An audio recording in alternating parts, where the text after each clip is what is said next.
Hi, welcome to our channel rabbit dreams. నేను మీ కృష్ణ. ఈ channel first time చూస్తున్నట్లయితే like చేయండి, షేర్ చేయండి, సబ్స్క్రైబ్ చేసుకోండి. ఇంకా స్టోరీలోకి వెళ్ళిపోదాం.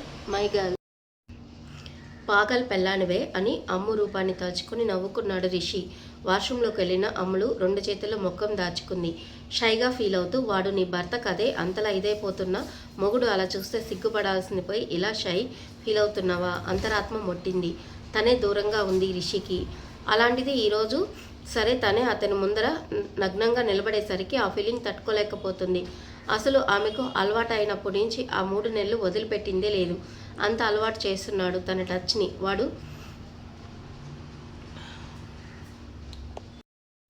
తన టచ్ని వాడి ఫీలింగ్స్ తలుచుకొని ఇప్పుడు ఇన్ని రోజులు ఎలా ఉండగలుగుతున్నాడో దాని టచ్ లేకుండా సైలెంట్గా ఆలోచిస్తూ మనసు నొచ్చుకుంది. ఇక నుంచి అయినా రిషి బావతో కలిసిపోవే, నీ మనసులో ఉన్న బాధలని ఒకసారి చెప్పుకోవే, బావ కోసం అయినా హ్యాపీగా ఉండవే అని చెప్పింది అంతరాత్మ. ఆమె తీసుకున్న నిర్ణయాలు అందమైన చిరునవ్వు వచ్చింది అమ్ము పెదాల మీద. దేన్నైతే నేను అనుకున్నది సాధిస్తాను, రిషికి కావాల్సింది ఇస్తానని ఎక్కువ అనిపిస్తుంది. డిన్నర్ వడ్డించే టైంలో కూడా తెగ సిగ్గులు మొగ్గైపోయింది అమ్ములు. రిషికి వడ్డిస్తుంటే అమ్ములు కూర ప్లేట్లో వేయి, కింద కాదు అంది.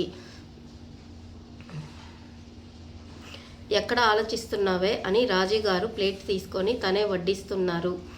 అమ్ములు సిగ్గుగా చూస్తూ నవ్వుకుంటూ తృప్తిగా తినేశాడు. కలిసి ఇప్పుడైనా మర్చిపోవే అనుకుంటూ తినేసి వాకింగ్కి వెళ్ళిపోయాడు. అతను తిరిగి వచ్చే లోపల ముసుగు వేసుకొని పడుకుంది, నిద్ర రాకపోయినా. ఎందుకంటే రిషి ఏదైనా దాని గురించి మాట్లాడితే సిగ్గుతో చితికిపోద్ది. ప్రిపేర్గా ఉన్నావా అని అడిగాడు. యూరోప్ బిజినెస్ ట్రిప్ గురించి. బట్ పాపకి అది వేరే విధంగా అనుకొని నేను దేనికి ప్రిపేర్గా లేను, దయచేసి ఇప్పుడు మాట్లాడుకో అంది ముఖం చూడకుండానే. వియర్డ్ ఎక్స్ప్రెషన్ ఇచ్చాడు రిషి. అది కాదే, ఒకసారి గుర్తు చేస్తున్నాను అన్నాడు. మధ్యలో ఆపేసి, ప్లీజ్ నాకేం గుర్తు చేయకు, లేదంటే నేను బయట పడుకుంటానని ముసుగు తీయకుండానే. ఏ పాగల్దానా ఏమనుకుంటుంది అనుకున్న తర్వాత సీన్ గుర్తొచ్చి ఓహో చిన్నగా నవ్వుకుంటూ బయటకు వెళ్ళిపోయాడు పడుకోవటానికి. ఎంతసేపైనా రిషి లోపలికి రాకపోయేసరికి అమ్ములు బయటకు వెళ్ళి చూసింది. బయట నొలక మంచం మీద దుప్పటి వేసుకొని ఒక చేయి తల కింద మరో చేయి ఛాతి మీద వేసుకొని పడుకో అన్నాడు హాయిగా.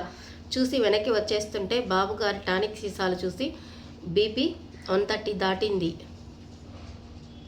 కోపంగా లోపలికి వెళ్ళి అంతే కోపంగా మళ్ళీ బయటకు వచ్చి తెచ్చిన బెడ్షీట్ని రిషి పైన కప్పి లోపలికి వెళ్తే తిరిగి చూసింది. చిరుగాలుకి హెయిర్ నుదుటి పైన పడుతుంటే సూదంటూ ముక్కు మొగసరి మీసంతో చుక్కల చంద్రుడిలాగా ఉన్నాడు. ఈ ఫేస్ మహా ముద్దుగా కనిపిస్తుంది నిద్రలో కూడా. అందరిని పడేయగలడు వీడు. అక్కడే చైర్ వేసుకొని గడ్డం కింద చేయి పెట్టుకొని రిషిని స్టేర్ చేస్తూ ఉంది పాప. చూసే కొద్దీ చూడాలనిపిస్తుందిరా అంటూ వచ్చి అతని పక్కన చోటు చేసుకొని మరి పడుకుంది. రిషి డీప్ స్లీప్లో ఉండటంతో అది కాక బాగా తాగాడు కదా, సోయ లేకుండా ఉండుంటాడు అని అనుకుంటూ ఒకప్పుడు కాలేజీలో రిషి తన బాండింగ్ ఎవరు బ్రేక్ చేయలేనంతగా స్ట్రాంగ్గా ఉండేది. పెళ్లి తర్వాత మార్నింగ్ పూర్తిగా డిఫరెంట్. చిన్న మాట తూలినా తన బతుకు తెగిన గాలిపటంలాగా అనిపించేది రిషి వల్ల. ఆ తర్వాత రిషి కలయికతో బంధం బలపడుతున్న కొద్దీ అందరూ భార్యాభర్తల్లాగా మేము ఉంటున్నాం, ఎలాగోలా మార్చుకోగలను అని పోరాడింది. కొన్ని రోజుల్లోనే అర్థమైపోయింది ఆకాశంలో వెన్నెల రాజు, భూమి మీద ఉన్న గులాబీ పువ్వు ఆమె అని. ఆకాశంలో ఉన్న నెలరాజును చేరుకోవటం సాధ్యం కాదు అని అర్థమైంది. తన జీవితం ఒక్కొక్క దశలో ఒక్కొక్క రకంగా ఉంది. తన పరిస్థితి ఇప్పుడు భయం, బాధ తప్ప ఏమీ కనిపించటం లేదు నాకు రిషి విషయంలో అనుకుంటూ కారుతున్న కన్నీళ్లు తుడుచుకొని గుండెలపై జారిన కన్నీళ్ల స్పర్శకి పిల్ల అంటూ ఒక చెయ్యి వీపు చుట్టూ మరో చెయ్యి భుజం చుట్టూ వేశాడు. ఉలికి పడింది అమ్ములు. మెలకు వచ్చిందా అని చిన్నగా కదిలి మళ్ళీ పడుకున్నాడు. ఉఫ్ అని నిట్టూర్చి, ఒక క్షణం చంపేశా కదరా శాడిస్ట్ మొగుడా అని అతని గుండెలపైనే పడుకొని పిల్ల అని పిలిస్తే ప్రతిసారి నా హార్ట్ బీట్ రైజ్ అవుతుంది. తెలుసా నీకు? నీ రఫ్నెస్ అండ్ ఆరోగెంట్ నుంచి ఇంత సున్నితమైన పిలుపు ఎలా వస్తుందిరా అని మీసం పట్టుకొని లాగింది ముద్దుగా. సూదంటూ ముక్కును చూసి ముక్కోపిష్టి. నీ కోపం అంటే భయం, కానీ రిషి నీ ముక్కుసూటితనం అంటే ఇష్టం అని ముక్కు ట్యాప్ చేసింది. అతను చేసే దొంగ పనులు గుర్తుకు వచ్చాయి. అందరి ముందరే చట్టుకొని ముద్దు పెడతాడు, ఉడుక్కుంటూ పెదాలు నలిపేస్తాడు, ముక్కు ట్యాప్ చేస్తాడు, చెవులు లాగుతాడు, నడుము గిచ్చేస్తాడు. గిల్లుతాడు, జడ లాగుతాడు, జాకెట్ థ్రెడ్స్తో ఆటలాడతాడు, కన్ను కొడతాడు, వీపు మీద ముగ్గులు వేస్తాడు, చేతులు పట్టేసుకుంటాడు, కాళ్ళతో చుట్టేస్తాడు, కౌగిలిలో కట్టిపడేస్తాడు, గాఢంగా స్మైల్ చేస్తాడు. ఇంకా నోరు తెరిచాడంటే అయ్యబాబోయ్ వినలేను ఆ బూతులన్నీ. ఆమె అనువనున స్టేర్ చేస్తూనే కళ్ళతోనే కొరుక్కు తింటాడు. అతని అరచేతులు ఆమె అరచేతిలో లాక్ చేస్తూ, జీవితాంతం వదలాలని లేదు బావా, నా తలరాత నీతో లేదు. మొన్న జాతరలో ఫ్యామిలీ ఫోటో కోసం కనీసం భుజం పైన చేయి కూడా వేయకుండా ఉన్న రిషి హద్దులకి మనసు బాధగా మూలిగింది. ఐఎమ్ సారీ రిషి, నిజంగా సారీ రా అనుకుంది ముద్దుగా కసురుకుంటూ. నాకున్న సమస్యలు కాదని ఈ ప్రేమ ఒకటి అసలు నీకు నా మీద ఎప్పుడు ప్రేమ పుట్టిందిరా రిషి? ఎలా పుట్టింది? నీ డ్రీమ్ గర్ల్ మీద ఉన్న ప్రేమ పోయిందా, లేదంటే భార్య బంధానికి ప్రేమ పుట్టిందా?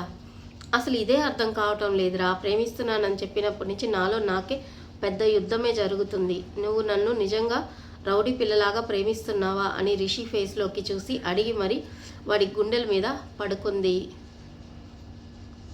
రేపు నీకు ఒక సర్ప్రైజ్ ఇవ్వాలి అనుకుంటున్నా. కాదు నన్ను నీకు ఇవ్వాలి అనుకుంటున్నా. ఎప్పుడు కావాలని చేయలేదు అర్థం కాదు కదా అని కావాలని ఏదో ఒకటి చేసేయచ్చు కదా. ఏం చేసినా అసలు స్టాప్ అనడు ముద్దుగా అంటూ. శృతి మెత్తగా కసురుకునే రిషి గుర్తుకు రాగానే చిన్న నవ్వుతో రేపు నువ్వు కావాలనుకున్నది ఇస్తా అని అతని పెదవులపైన పెదవులు అద్దింది. వాణ్ణి హత్తుకొని గాఢంగా పెనవేసుకొని నిద్రలోకి జారుకుంది. మార్నింగ్ రిషి లేచే లోపలికి వెళ్ళిపోయింది. ఆ రోజు కూడా ఆఫీస్కి రాను అంది రిషి వెనకాల నిలబడి. వాళ్ళతో మీటింగ్ అన్నావు కదా, వాళ్ళని ఫేస్ చేయలేను, అందుకే రావాలి అనుకోవటం లేదు అంది. సరే, ఎందుకు నైట్ నా దగ్గరికి వచ్చి పడుకొని నిద్రపోయావు అని అడిగాడు టై కట్టుకుంటూ. నేనా అంది. ఓ అమ్మగారు ఒప్పుకోరా అన్నాడు. ఎలా చెప్పగలవు? నేను రాలేదే, నీ బాడీ స్మెల్ పట్టి అన్నాడు అటు తిరిగి తదేకంగా తనని చూస్తూ. లేదే, అయినా నువ్వెందుకు బయట పడుకున్నావు? ఒకసారి ఆమెను టేబుల్కి లాక్ చేస్తూ అలా చూసిందని కంటే నీ సిగ్గు నన్ను ప్రవోక్ చేసిందే. టేక్ కేర్ అని చెప్పి ఎయిర్ బ్లో చేసి బయటకు వెళ్ళిపోయాడు రిషి. కళ్ళు మూసుకొని తెరిచే లోపల రిషి లేడు. బయటకు వెళ్ళి కిందకు చూసింది. అప్పటికే రిషి కార్ రయ్యమంటూ దూసుకొని వెళ్ళిపోయింది. ఆఫీస్లో మీటింగ్ ముందుగానే ఆరా వాళ్ళ నాన్న రిషికి క్షమాపణ చెప్పి రిషికి ఫార్మల్గా తలాడించిన పక్కా ప్రొఫెషనల్ లాగా మారిపోయి మీటింగ్లో కూర్చున్నాడు. హుందాగా ఆరా పలకరించిన వచ్చినప్పుడు హాయ్, వెళ్ళేటప్పుడు బాయ్ అనే 2 పదాలు తప్ప ఏమీ మాట్లాడలేదు రిషి.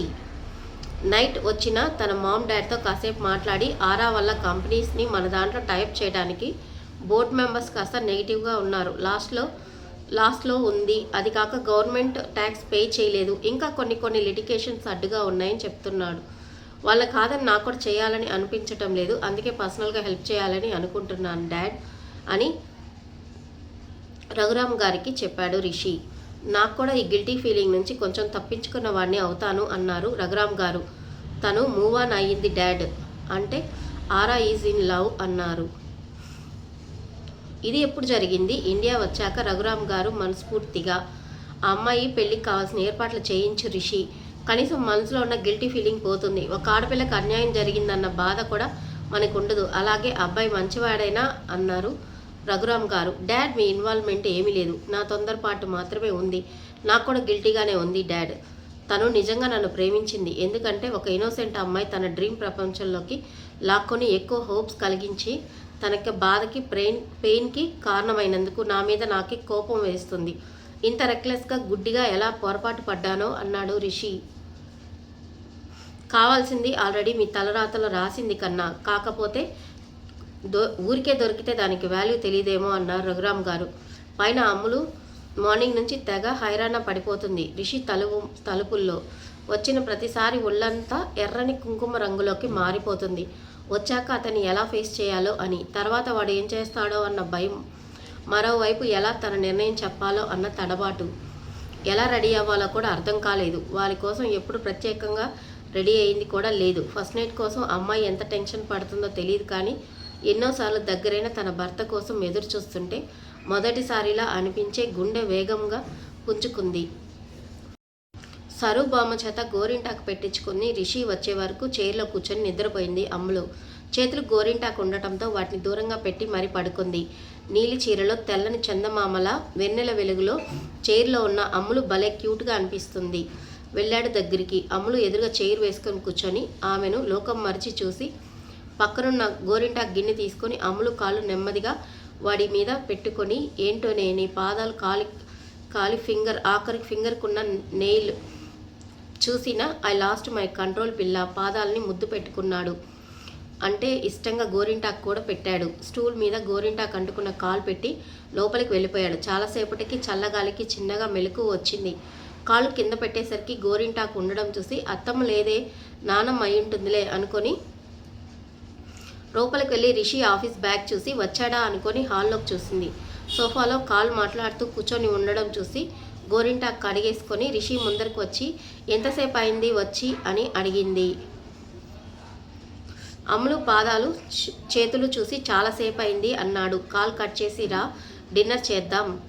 నువ్వు ఇంకా తినలేదా అని సీరియస్గా చూశాడు. నీతో కలిసి తిందామని వెయిట్ చేస్తున్నా అని చిన్న స్వరంతో చెప్పింది.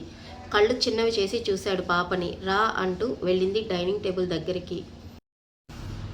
Something is going to wrong. దేనికోసమైనా ఏమైనా చిన్నగా నవ్వి అప్పుడప్పుడు బ్యాడ్లే కాదు గుడ్లు కూడా ఎదురు చూస్తుంటాయి మాస్టారు అంది చిన్నగా. గుడ్ అంటే నువ్వు నాతో ఉండడం అనుకుంటున్నాను. అలాంటి రోజు స్టార్ట్ అవుతుందా? చిన్నగా నవ్వుతూ నిర్మలమైన ఫేస్తో చూస్తావుగా అంది చిన్న స్వరంతో. ఏంటే ఈరోజు నిన్ను రీడ్ చేయలేకపోతున్నా, బట్ ఇదంతా డివోర్స్ కోసం కావాలని చేస్తున్నా అని తెలిసిందంటే మెడ విరిచేస్తా స్టూపిడ్ అని స్ట్రాంగ్గా వార్నింగ్ ఇచ్చాడు. ఇద్దరు డిన్నర్ కంప్లీట్ చేసి ఒక బాక్స్ తీసుకొని వచ్చింది. ఇందులో ఏముందో చెప్పుకో చూద్దాం అంది ఎక్సైట్మెంట్తో. ఆమె ఏదో తపన పడుతుందని అర్థమై అందులో ఏమున్నా నాకు నచ్చిందే ఉంటుందిలే అన్నాడు. నిజమే, కానీ పంచభక్షాల్లో ఏ టైప్ అంటే భక్ష్యం కొరికి తినేది, భోజనం నమిలి తినేది, చోహ్యం జురుక్కునేవి, లేహ్యం అంటే నాకేవి, పాణ్యం అంటే తాగేది. ఫారెన్లో చదివావా అని అడిగింది గుడ్లు విప్పారి. దీనికోసం గ్రంథాలు తిరగేయాలనా ఏంటి? అదేంటో చెప్పు అంది. ఇక్కడ తెలుగుకే దిక్కులేదు. రెండోది నమిలి తినేది అంది. కొంచెం సేపటి తర్వాత జున్నా అన్నాడు అమ్మును చూస్తూ. నవ్వుతూ బాక్స్ అతని ముందర పెట్టింది. నేనే చేశాను అంది నవ్వుతూ. ఏంటి ఇవాళ ఇంత స్పెషల్ అని అడిగాడు. తినకుండా ఊరికే ఏంటి కదా అనే విధంగా చూస్తూ ఉంటే. అలా చూడకు ప్లీజ్ తిను అంది స్ట్రైట్గా ఆమె వైపు చూసి. ఫస్ట్ స్పూన్ తీసి అమ్ములుకి పెట్టాడు. నీకు ఇష్టం కదా, చాలు తిను, ముందు తిను అంది. నీతో కలిసి తినడం అంటే ఇంకా ఇష్టమే అంటూ మళ్ళీ పెట్టాడు. తన వైపు చూస్తూనే అందుకుంది అమ్ములు. కంటిన్యూ. స్టోరీ నచ్చినట్లయితే లైక్ చేయండి, షేర్ చేయండి, సబ్స్క్రైబ్ చేసుకోండి. Okay bye, take care.